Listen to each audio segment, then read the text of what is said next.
Blog Talk Radio.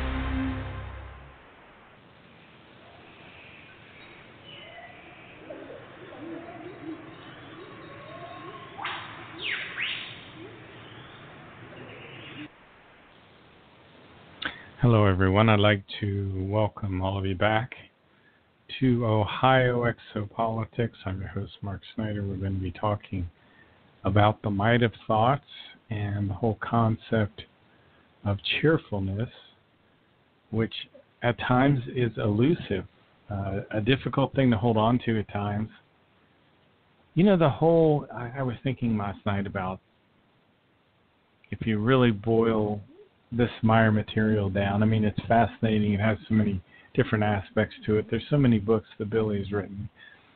But I think the most critical thing right now is really our mental health and our disposition and the way we feel here on the earth, because it's things are only going to get worse because we don't understand so many things.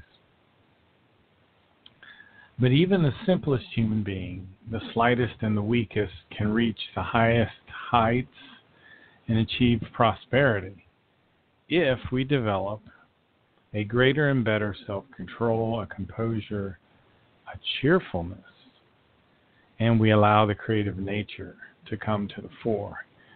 So, cheerfulness is the quality or a state of being noticeably happy and optimistic.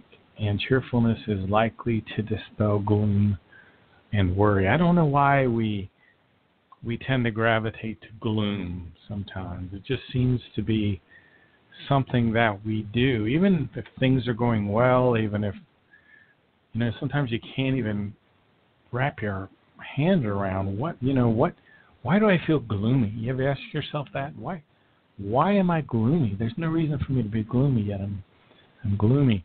That's why so many times I repeat, I'm confident, I'm optimistic, I'm relaxed, I'm cheerful. And we're talking about cheerfulness. Heterkeit, it's probably not the perfect translation or pronunciation. Heterkeit is a German word for cheerfulness. There's a website out there, it's called dict.cc, and Heterkeit. That's about as close as I'm going to get. So, and there's also an interesting line from Meditation from Clear Visibility. One of Billy's books, I don't have it. Part of the book is out on the Future of Mankind site. It says, I feel joy's testimony within myself and feel it with cheerfulness, diligence, and indefatigability. Meaning, tirelessness. So, if you look at cheerfulness, people prefer to maintain contact with human beings who, in every regard, make evident a Wesen of equalisedness and whose behavior is pleasant and harmonious. Remember, we're shooting for balance. My material always talks about the neutral positive thinking. We're shooting for a balance. The fact is that strong, calm, knowledgeable, and wise, peaceful, joyous, loving, open, and freely thinking human beings who are equipped with lived practical experiences are loved, they're respected, they're deferentially regarded by the absolute majority of humanity, because for those who respect them, they are not only an incentive to be the same way, rather they are also a wellspring of adherence to the creational laws and recommendations. So this little section I've been looking at in the Might of Thoughts I've just entitled it Cheerfulness and Calm, and the two can go together. Remember, I'm confident, I'm optimistic, I'm relaxed, cheerful, calm, relaxed. A person that is calm is not showing or feeling nervousness, anger, or any other emotions. As a verb, calm means to make someone tranquil, to quiet, to soothe. Music can calm us. And I think one of the things we should work for is being able to calm yourself. Find out what calms you and repeat doing that, whether it's listening to a certain kind of music, playing a certain kind of music, thinking about certain things, listening to the Meyer material, reading the Meyer material. Very important. Try to be able to, on a regular basis, meditation's another way to restore you to the calm. Calm is mentioned by Soothe, and Sothe's explanation. It says, learn to control yourself in these things and to always remain calm, because that is the best weapon and the best defense against any attack. Your ability to remain calm. Tell yourself, I'm confident, I'm optimistic, I'm relaxed. Get calm, I'm cheerful. That'll put you back into optimistic behavior. You remember Soothe. Soothe was Billy's first mentor. He met him when he was a young boy growing up in northern Switzerland. Soothe would land his silvery pear-shaped craft in clearings in the forest, or near the forest where Billy grew up. And Soothe would send Billy a telepathic message, and young Edward Albert Meyer would come to Sothe's ship. He would be lifted up. It was as if by ghostly hands he would be brought into the ship, and Soothe would go take the ship up into high Earth orbit and tell Billy about the future, tell him about what his life would be like, and also tell Billy about his past lives. Because Billy had been the people that today we call Enoch, Elijah, Isaiah, Jeremiah, Emmanuel, and Muhammad. And he taught an ancient universal teaching called the teaching of the Spirit. The teaching of the Spirit is very much about these creational natural laws. And one of these creational natural laws is love. The first creational natural law is love. It's one of the laws of nature. And these laws of nature teach us how to live. And the love that we're talking about is reverence, awe. And there are many passages in the Meyer writings that talk about love. Love is the highest principle in all creation. And through it, everything exists in absolute logic. So there's an absolute logic to the way the creation works and the way the universe has been put together. And there's an absolute logic associated to these creational natural laws. And if we live according to these creational natural laws, we'd be much healthier, we'd be much happier people. We wouldn't be going through so many of the difficulties. Love is the first creational natural law. Love and wisdom go together in the creation, and its laws are love and wisdom at the same time.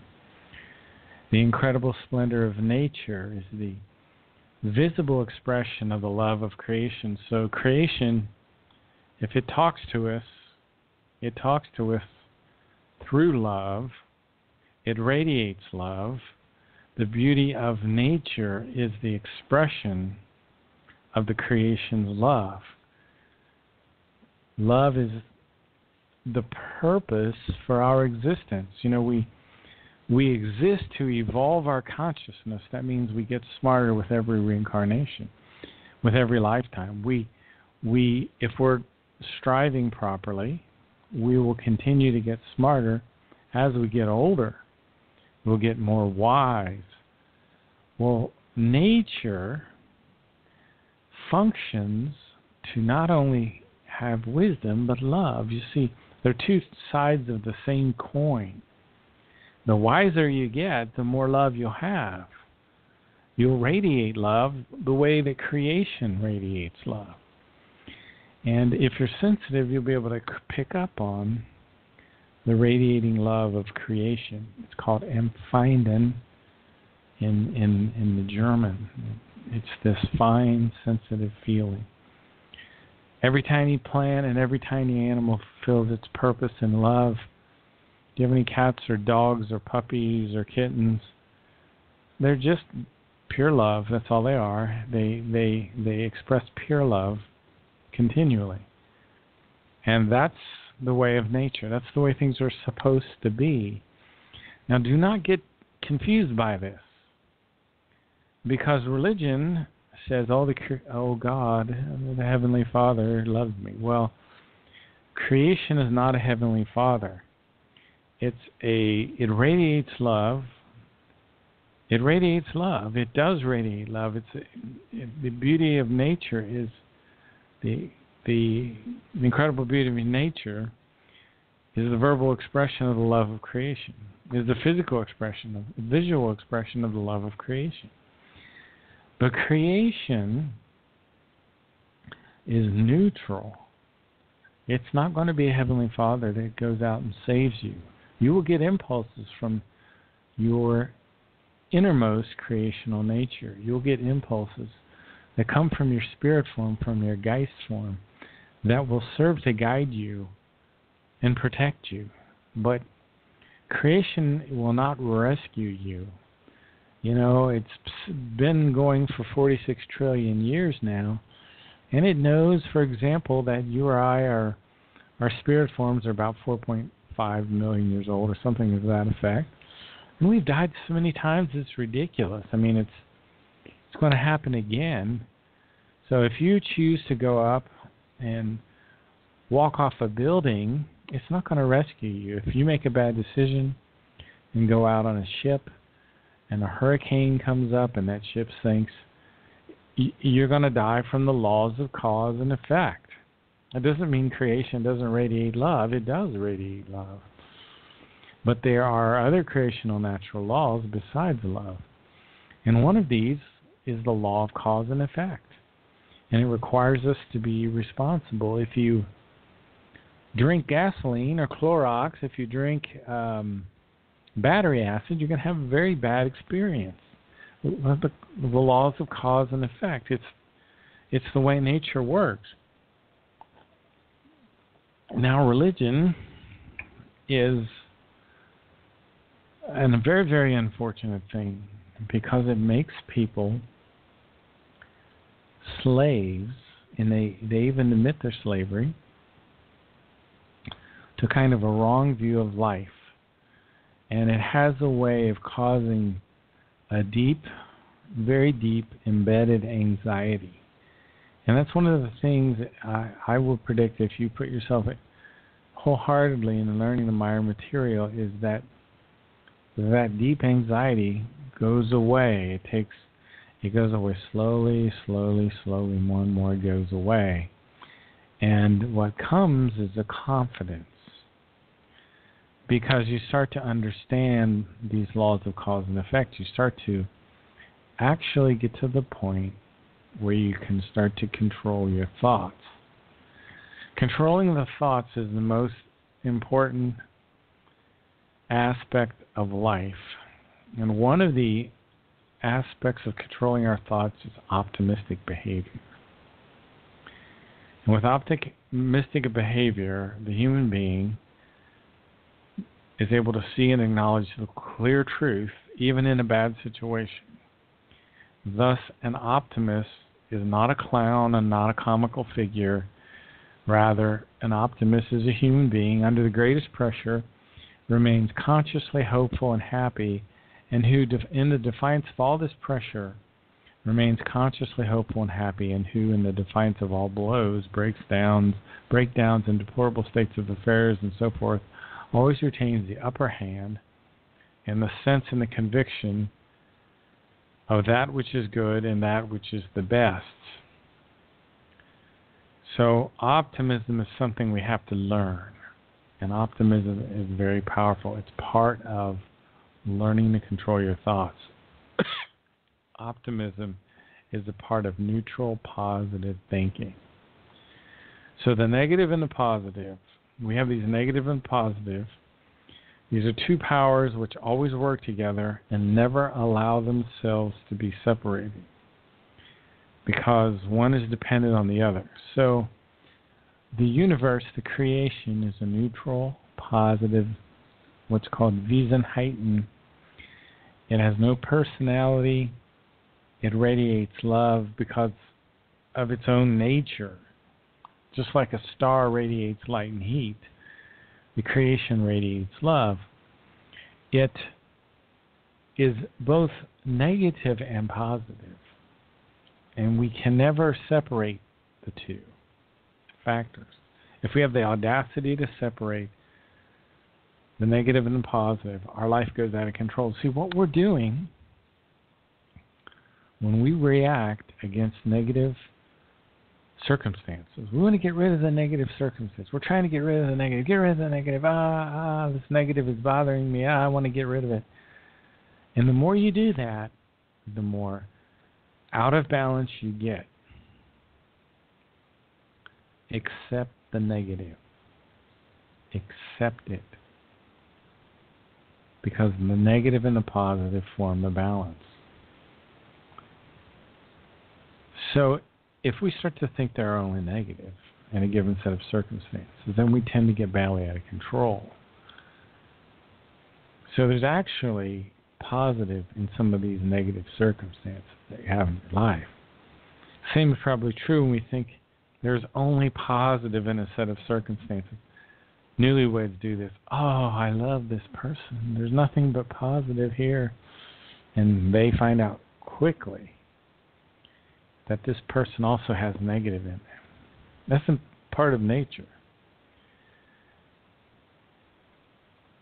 We get badly out of control under the influence of this romantic love that I've just been talking about.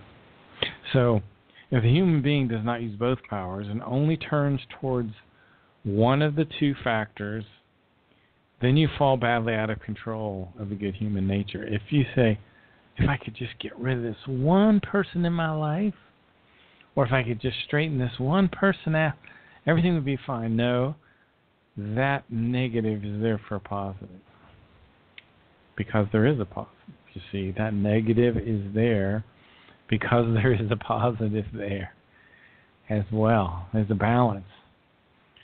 See, neutral, positive, equalized thinking means that both the negative as well as the positive must be included in the thought patterns. So, none of us are born evil, believe it or not. The religions teach that. I used to believe that as well. But none of us was born evil. We have both negative and positive. From the very beginning of our existence, we have the negative and the positive. But not to the point where he is only one or the other.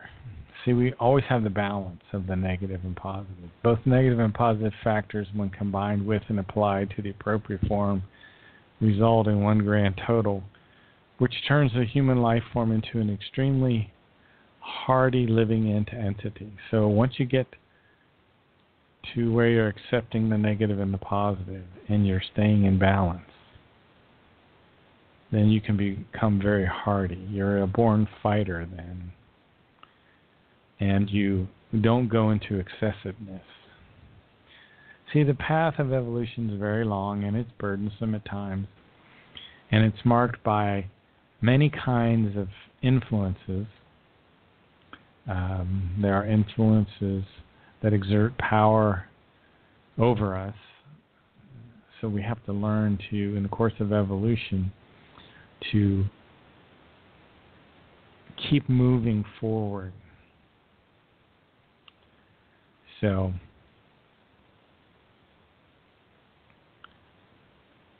there's an interesting passage here in the Goblet of Truth I want to read to you that says something about our negative and positive here. You alone as human beings bring about everything, namely the good and the evil, the negative and the positive. Because you alone are responsible for all and everything. Whatever you create in terms of thoughts and feelings as well as in terms of actions, deeds, all your activity, you alone are the ones that bear the responsibility for the forming of your life conduct, your thinking directions, your determinations. So you yourselves have to make an effort for right guidance and forming of your existence. So we have the negative and the positive together. Now that doesn't mean we can't be optimists. See, an optimist isn't like run away with the positive. The optimist knows that the negative is there. In fact, optimists, they respond better to stress, whereas the pessimist has a higher level of cortisol, the stress hormone. Cortisol tends to affect our blood sugar. It suppresses the immune system. It's an immunosuppressive kind of thing. So when you have stress and you release cortisol into your body, this suppresses your immune system. So instead, what you need to learn to do is be an optimist. And a guy named Johannes Hofmeister is one of these people. I believe he's the one that did this study that talks about optimism. And people who had undergone surgery, that optimism, people that were optimists tend to heal faster. They tend to get up sooner. They tend to start walking around sooner. So if you have problems, big problems that you're facing in life right now, optimism can be one of your tools for success. That doesn't mean you don't see the negative. That doesn't mean you don't recognize the negative here. We want to stay in balance, but optimism is Latin. Optimum means that which is best. So if you're confident, even in bad situations, then it can help you. Now, I want to say something that will be a shocker for some people and may go against your current system of looking at the world. But let me say this. Belief has an extraordinary strong hypnotic effect. And it can lead to certain things that are not good. I'm not talking about belief. Belief is confidence in the truth or existence of something that is not immediately susceptible to rigorous proof. See, belief has a hypnotic effect. And hypnosis is the induction of a state of consciousness in which a person loses the power of voluntary action and is highly responsive to suggestion. So we're not talking about being hypnotized here and getting run away with belief. Now, Billy says belief is based on a wrong and negative thinking and in the rejection and displacement of reality, whereby every believer is restricted in his ideas, intentions, imaginations, and wishes, and so forth. And he can become estranged from the real facts of life. So at least with the Meyer material, we're taught to focus on logic and reasoning more so. So approach your problems through logic and reason and stay balanced. You don't have to believe. Just be neutral and be logical. There is a great danger in something else called unsatisfaction or alienation. Alienation is a state of being withdrawn, isolated from the objective world. Sometimes people can be alienated from organizations, from people, religion. Now, what we want to shoot for is satisfaction. When we are satisfied, we have an ease of mind, we are gratified, we are pleased, we are happy, we are fine with what we have, not wanting more or anything else. Satisfaction is the fulfillment of one's own wishes, expectations, or need. Many human beings are not satisfied with what they have. People want to be thinner, they want to be more muscular, better looking. This unsatisfaction can lead you to a lot of self-doubt, and you can become plagued by inner conflicts, which can squander your energies. Have initiative. Initiative is the power or opportunity to act or take charge, even before others do. Don't squander your energy on inner conflicts. Don't squander your energy on unsatisfaction. Show initiative. Deep in our inner selves, sometimes we can become tired of ourselves. And when that happens, people will fall close to despair. And they can literally get on their own nerves. They can become bored. They can become bored with their own illogic, their own stupidity, their own lack of imagination. So you should need to be your own friend. You need to be fulfilling your duty to yourself. So that means no self-chastisement. Think of yourself in positive terms. Be your own best friend. Fulfill your duty to yourself. Take care of yourself.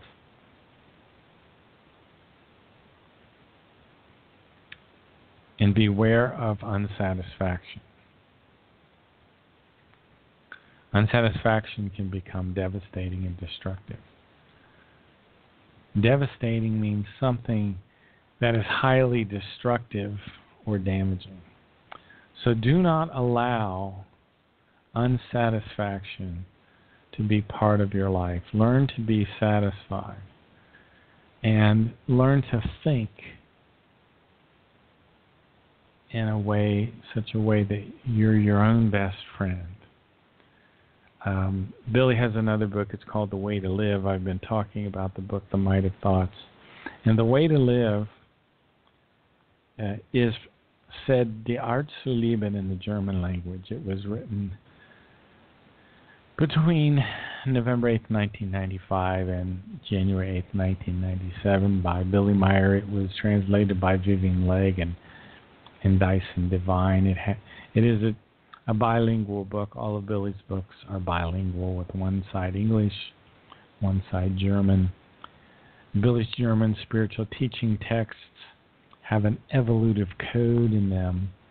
So the German has some way to release impulses from the storage banks that start to work in the reader. See, there, again, are storage banks of information. They're energetic information. It's not a physical archive like a library, but there are storage banks around our planet, around our solar system, around our galaxy, and in our universe. And these storage banks will send you signals of information. When Billy was a very young boy in Switzerland, he would talk about getting impulses from the storage banks, and I'm sure he still does. But he would say things like, I saw the light which the stars emitted, and it was invisible light. But I sensed an invisible light called the love of creation. And he felt these impulses from the universe. And what's one of the things we need to awaken in ourselves is that sensitivity to be able to find in or feel the radiating love of creation, these impulses. And you need to fulfill your duty to yourself. That could very well be impulses that come from the storage banks. Don't turn your back on yourself. Be benevolent to yourself. Be good-natured. No self-chastisement, no self-abuse, no feelings of inferiority, no bitterness. Be gentle to yourself. Care for your health, your body, and your psyche. Challenge your mind. Don't devote yourself to your passions. Fulfill your responsibility. Overcome all that is negative. That doesn't mean you're fighting against the negative. You're accepting the negative. But you can still overcome it. And by doing that, you will master your life. So you want to steer your attentiveness away from the burdens of life and attach your attentiveness to something that is neutral. Maybe it's a beautiful snowy morning and you're seeing beautiful snow outside. Maybe you put your attention on a bird that's flittering, sitting on a tree limb. Maybe you put your attention on a blue sky. Maybe you put your attention on your pets, your dog or your cat. But learn to attach your mind to something neutral. The Way to Live, page 83, says, openly announce the sublimity of your I and your fulfillment to your duty to yourself. And your own duty, express the actuality of the sublime I openly and freely. See, there is an innermost creational personality. You know, we've talked about it before. We have a Geist form, a spirit form. It lives in the middle of our center of our brain in the area called the superior colliculus. It is your counselor. It is your innermost counselor. It is your innermost creational personality. If you're a normal Earth human, it's 4.5 million years old. It has a tremendous wisdom. If your material consciousness will subjugate itself to your spiritual consciousness, you will get impulses from the spiritual consciousness. And these impulses will tell you to be a friend to yourself, to fulfill your duty to yourself. That means don't let yourself appear ragged. Do not consider yourself as less wise or less skillful than others. Always speak the truth. Never lose confidence in yourself. Do not have a bad temper.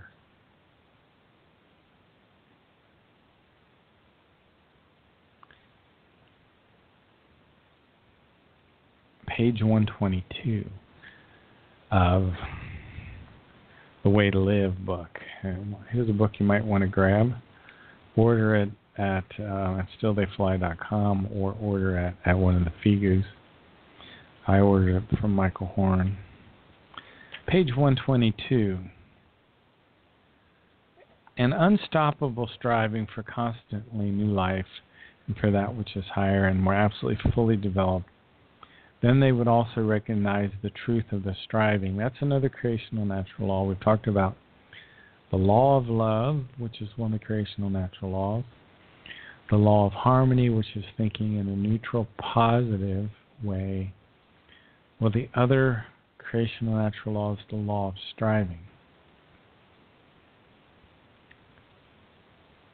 In the progress of which there is never an end and can never be an end, because the evolution progresses incessantly and never finds an end, even in the highest of all that which is the highest, and in the most absolutely fully developed of all that which is most absolutely fully developed. And it is also therefore never finds an end, even in the absolute absolutum, which are these higher levels of creation. Therefore, nothing can succumb to a final death in the entire, because nothing can succumb to a final death, because everything and anything of all existence and of every creation in the entire existence of the unending being is integrated into the reality of the meaning most ancient, eternal existence. Therefore, there is no possibility of finally being dead and thereby of being extinguished. So you start to lose the fear of death. Reincarnation is different than most people think it is, but you will lose your fear of death, and you'll lose much of your religious baggage. Because the very striving of all existence and of every creational creature proves that there is no kind of end, neither in any form of the evolution or in the being. So once your spirit form leaves your body and goes into the fine matter world, the energy band around our planet, your spirit form is going to be striving in the other realm, and what it will be doing is processing the consciousness, all the memories from your previous life, all the knowledge you learned. And there is a storage bank in the other world associated with your spirit form, and it's called they call it the consciousness block, or the overall consciousness block is what they call it. And what goes in there is the conscious from your previous existence. And what happens is the knowledge that you gained is distilled down into their essences and stored in the spirit form. So the spirit form with each lifetime gets wiser and more powerful. With each lifetime, even if you weren't so very productive in your previous life, you still had some evolution. The human being must recognize and understand this creational given truth, himself or herself, and therefore prove it to himself or herself through the fathoming of the knowledge and of the truth in himself or herself, and through the recognition of them. He or she is only thereby able to recognize that the death means no destruction, no final resolution, and no elimination. This is a fact from which the result is that the life in and of itself possesses immortality in contrast to all the pathologically foolish, contrary assertions of all the existing wrong philosophies, wrong worldviews, religions, and sects which try to prove an impossibility of the immortality of the life. But really, your spiritual consciousness will never die. It unites back with creation. As the spiritual teaching and the creational laws and the recommendations set forth, the truth is fundamentally this, that the life as well as the highest being are, from the very beginning of all existence, integrated into an absolutely immortal and continual, endless striving for all the immeasurable duration of all time. So you will strive and continue to strive. And if you stop striving, what happens is a kind of sadness that will come over you. You are designed to strive. We are designed to work. Let me continue here. But included in that is also the teaching of the becoming and the passing, and of the becoming again, an unending, endless series, right into the all great time in the absolute absolutum. Thus, this teaching says that every single existence and every single creation, and therefore every single life, right up to the creation itself, is integrated into the becoming and passing and the becoming again, in the form that every single existence and every single creation evolves, strives forward, and changes such that. So, striving is this creational natural law. We continually strive. We're going to strive in the spiritual realm. The spirit form is working very hard in the spirit realm. If you have a friend, a family member that's recently died, what's happening now is their spiritual consciousness is working to take that consciousness from the previous life and distill it down into these essences of love, of wisdom, of logic, of reasonableness, of confidence, of optimism. All these essences are being stored, and they're absorbed into the spirit form, they increase the power and the wisdom of the spirit form, and they are programmed in the new subconscious, because the spirit form will create a new conscious mind, a new subconscious mind, and a new unconscious mind.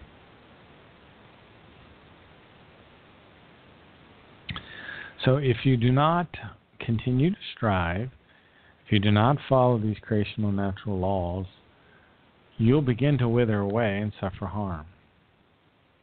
Wrong understanding and wrong handling of life and conflict and disregarding of the natural and creational laws leads human beings to the irrational assumptions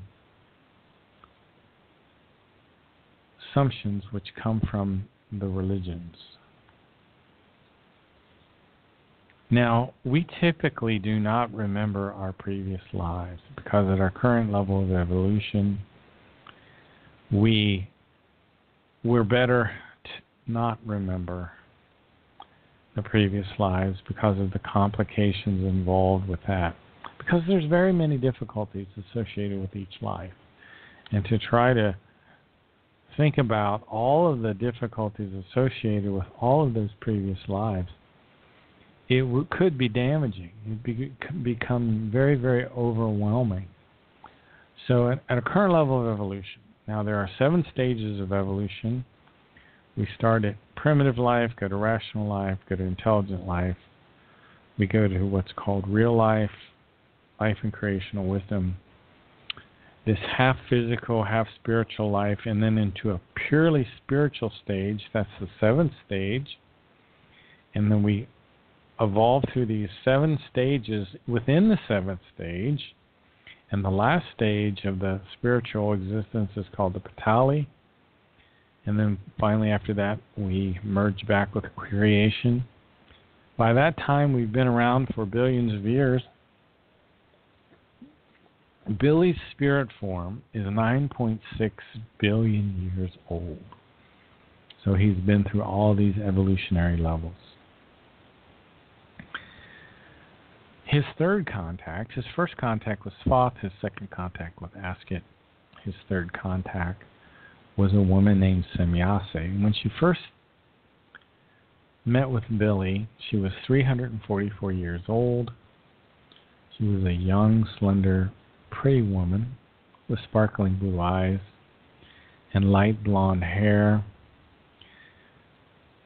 She met with Billy on March 26, 1975. That was the 10th contact. That's where they covered a lot of the spiritual teachings. What is the spirit? We bear a spirit that does not die or sleep during our deepest sleep. The spirit form records all of our thoughts, all of our impulsations, and it can even let us know when our thinking is right or wrong. My theory is that your feelings will tell you that. What I mean by that is when you have negative, wrong thoughts, you'll have negative, wrong feelings. Because, as it says from the book, The Might of Thoughts, the feelings grow out of the thoughts. And the feelings are very important.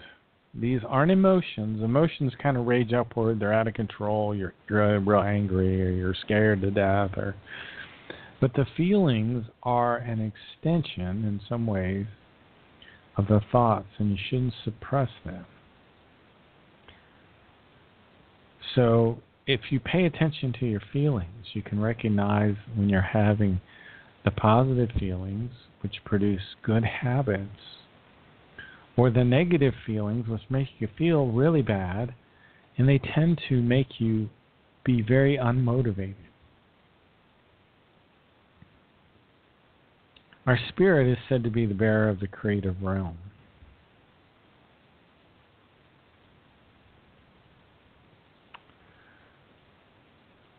And our spirit resides in this area called the superior colliculus, which is talked about in Contact Report 579.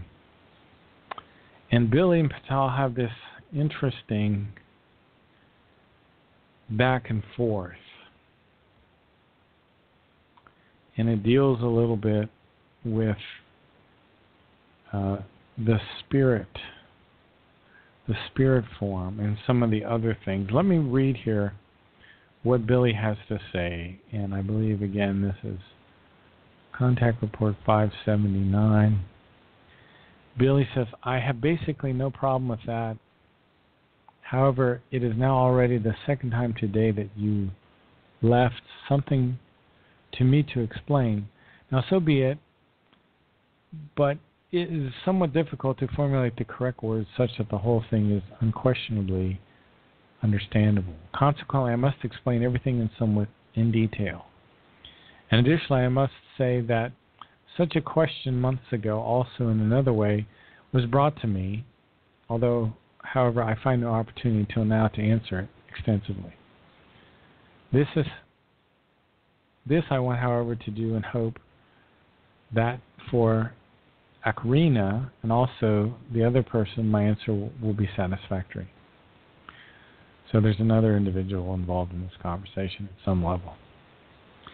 Let me continue here. Billy says, now, first of all, I want to explain the term spirit, Geist, respectively, which is the origin term, Geist, which actually traces back to Nocodamian and is bound in the storage banks, although in this also the meaning awaken can be found.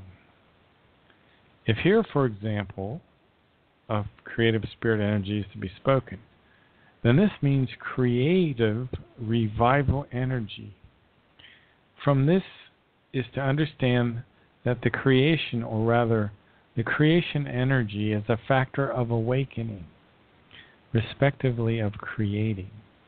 And I mean through the power vibrations and impulses inherent in own energy, only in the sense to understand the term spirit.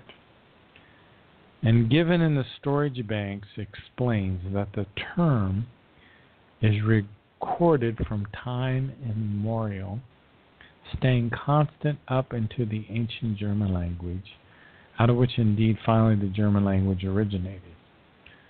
When the language stem German was pushed into the background, the term Geist underwent various changes, which ultimately the term was shaped to the word Geist, spirit, with the entire change process was, and also the sense of the term lost, and was explained with shiver, frighten, arouse, etc.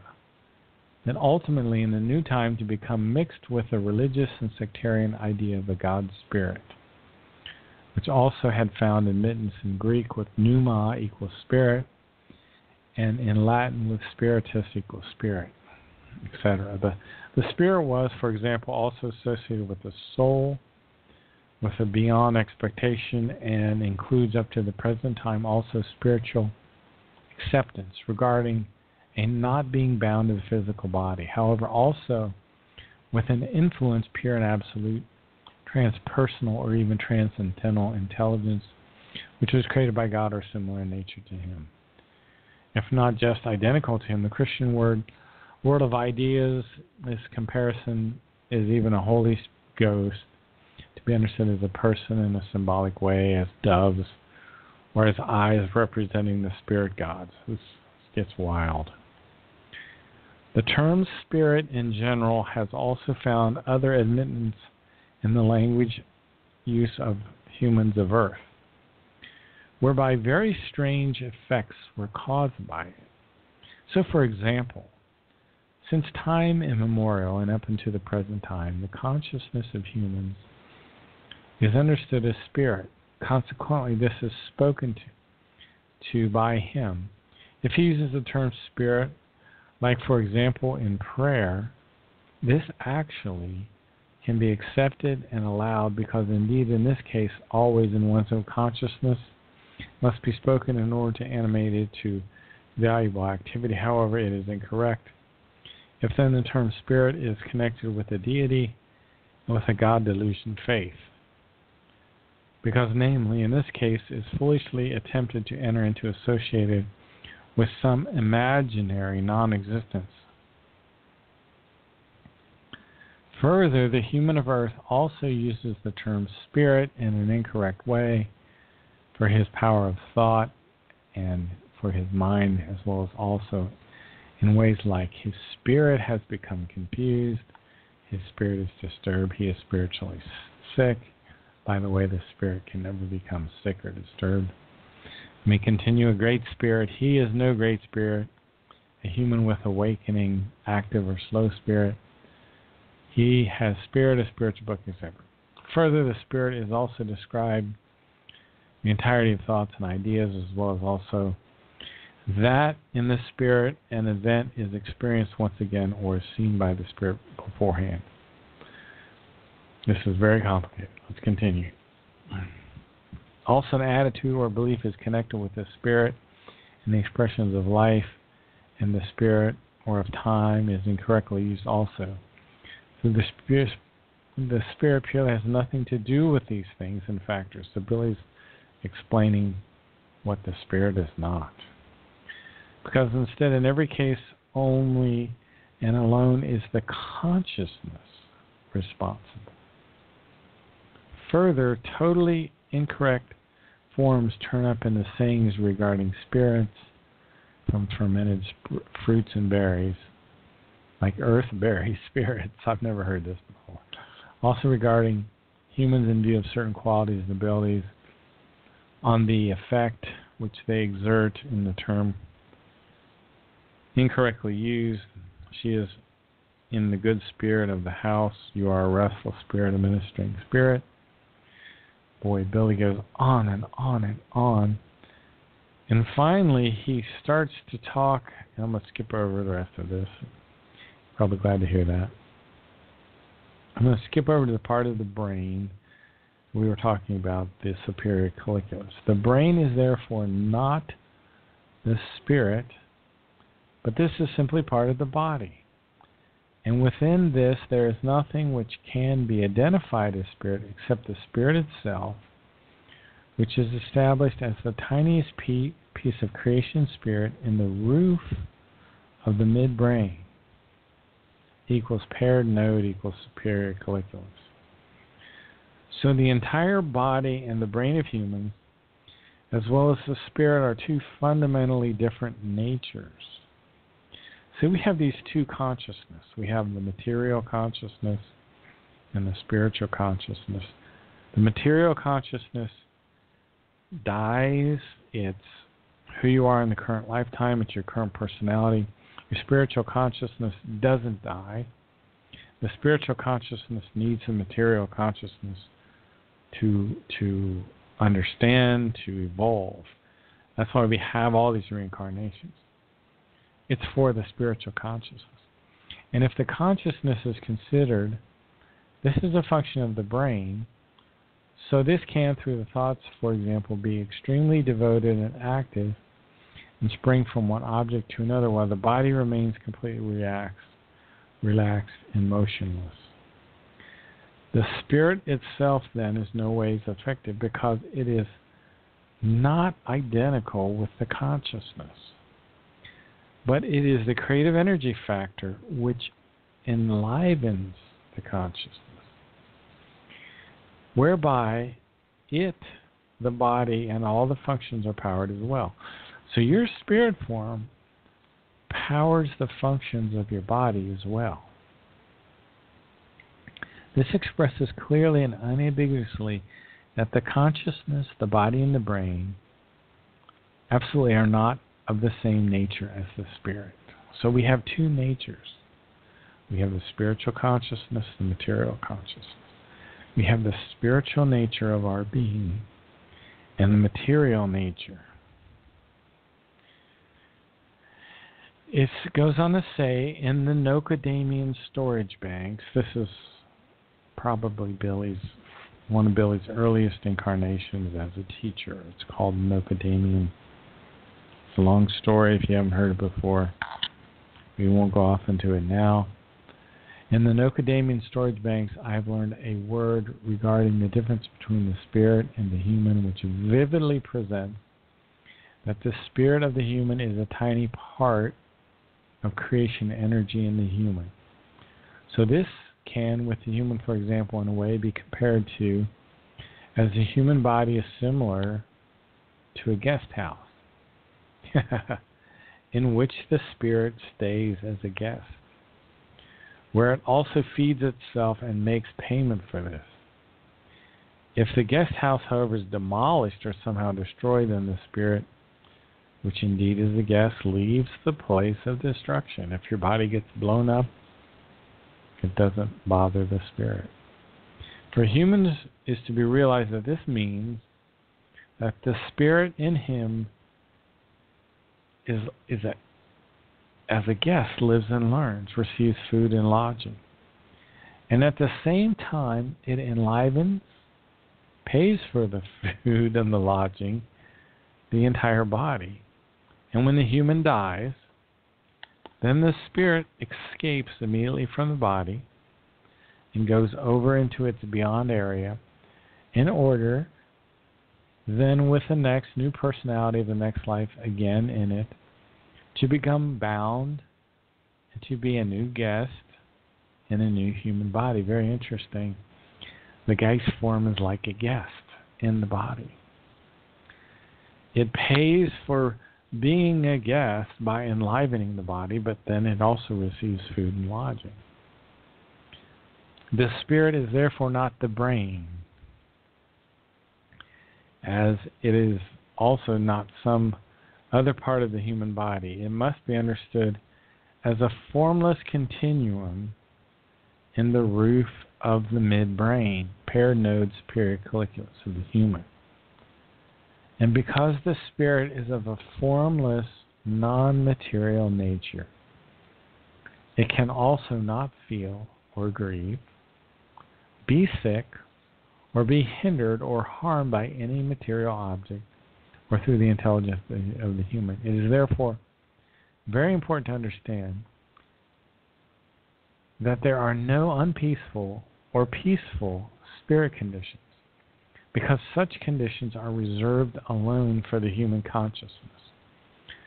Solely can unpeaceful or peaceful or sickness conditions only appear in the material consciousness, which can disturb or lift up the inner peace, because only the consciousness is able to create through thoughts and feelings. So your consciousness creates the thoughts and the feelings, like rage, envy, desiring, disadvantage, blindness, or valuable peaceful conditions, because the spirit itself behaves in every way absolutely neutrally and does not interfere in the consciousness interests. The human alone is therefore in every relation responsible for the well-being and sorrow of his consciousness, and consequently he himself always is responsible for all strivings and thought, feeling, psychic suffering alike. Not, however, it's his spirit, as well as also not a... Well, I've just got my message from Blog Talk. The stream is pretty much gone. Very interesting discussion today. I hope you've enjoyed it. I know it got a little slow there when Billy was dragging on a little bit about the spirit, but we ended in a fascinating area. I hope you've enjoyed the show.